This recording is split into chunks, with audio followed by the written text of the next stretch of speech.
Ndugu mpendwa, huyu mwili tunauona hapa, huyu mwili anapata nguvu kwa sababu ya roho yangu ikingaliki hai. Mungu atusaidie sana. Mwili wangu leo anasema ni kupitia ile roho yenye kuwa na uhai. Mwili wangu leo anatembea ni kupitia ile roho yangu, nafsi yangu ingaliki na uhai. Ule uhai ukitoweka ndani yangu, ndugu mpendwa, huyu mwili hauna nafasi tena ya kusema, hauna nafasi tena ya kutembea. Make tuseme manake tuseme tu ya kusema huyu mwili ni kava ya nafsi yangu. Huyu mwili ni couverture, ni kitu tu kinafinika roho yangu, lakini mtu mwenyewe ni roho ile kuishi. Mungu atusaidie sana ndugu mpendwa. Mungu atusaidie sana. Lakini ukiona kwa siku ya leo mtu anashughulikia sana kava, anashughulikia sana mwili, anashindwa kushughulikia roho yake. Kwa sababu ndugu mpendwa, kipindi utashughulikia kwa ajili ya roho yako itakuongoza na gisi ya kushughulikia mwili wako. Mungu tusaidie sana. Lakini ukikuwa na nafasi kubwa sana kushughulikia mwili hawezi kukupatia nafasi ya kushughulikia roho. Na njoo pale wanatuambia ya Biblia yangu nasema roho ni tayari lakini mwili ni dhaifu.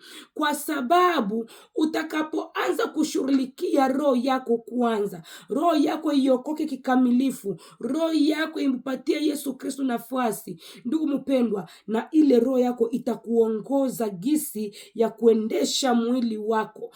Utakapoendesha mwili wako tofauti, unasikia hiyo sio ya kwangu. Wewe unajiangalia kusema hapana, hii sio mimi nifanye vile, hii sio mimi wa kufanya kile, kwa sababu roho yako iliwahi kumupa nafasi Yesu Kristo. Lakini ukianza kupatia hii kava, hii mwili kuipatia nafasi kubwa sana kulikoni roho, ndugu mpendwa, utajikutanisha hata raha ya kumtafuta Mungu hautaipata. Hata hamu ya kutafuta Mungu, ndugu mpendwa, hautaipata, kwa sababu unapatia nafasi kubwa mwili wako. Mungu tusaidie sana. Mungu tusaidie sana ndugu mpendwa. Upatie kwanza roho yako nafasi kubwa, ili mwili wako apate kusofeka katika hali ya kidunia, atipuke katika hali ya kiroho. Mungu tusaidie sana. Mungu tusaidie sana ndugu mpendwa. Lakini unaona kwa siku ya leo watu wa mingi wanashughulikia mbele miili yao, wanashughulikia miili mpaka saa ya mwisho. Miili ni kava, iko sawasawa na kalanga. Ndugu mpendwa, hautakula kalanga na maganda yake, itabidi umenye utoe kalanga ndani ya maganda, na njoo ukule kalanga, maganda utupe. Na njoo mwili huyu tunaokuwa nayo ndugu mpendwa, mwili tunaokuwa nao utatupwa, hauna nafasi. Lakini roho njoo inaenda kuhukumu, roho njoo inatangulia kwenda mbinguni. Lakini mwili tulioshughulikia tulikuwa tunaupamba kama kitu gani, tukasaulika kwamba kuna roho yenyewe itaenda kuhukumu.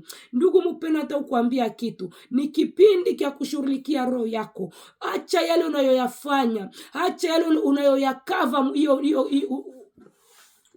unayoyapatia nafasi hiyo kava. Hiki ni kikava tu, hakina nafasi mbele ya Mungu, hakina nafasi mbele ya Mungu. Ndugu mpendwa, shughulikia nafsi yako, acha yale unayoyafanya. Moto wa jehanamu ni kwa ajili ya wale watu wanakosa kutii neno la Bwana, ni kwa ajili ya wale watu walishindwa kumwamini Yesu Kristo. Mwamini Yesu Kristo ndugu mpendwa, ili upate nafasi kubwa mbele ya Mungu. Mungu akubariki. Heri mwisho mzuri kuliko mwanzo.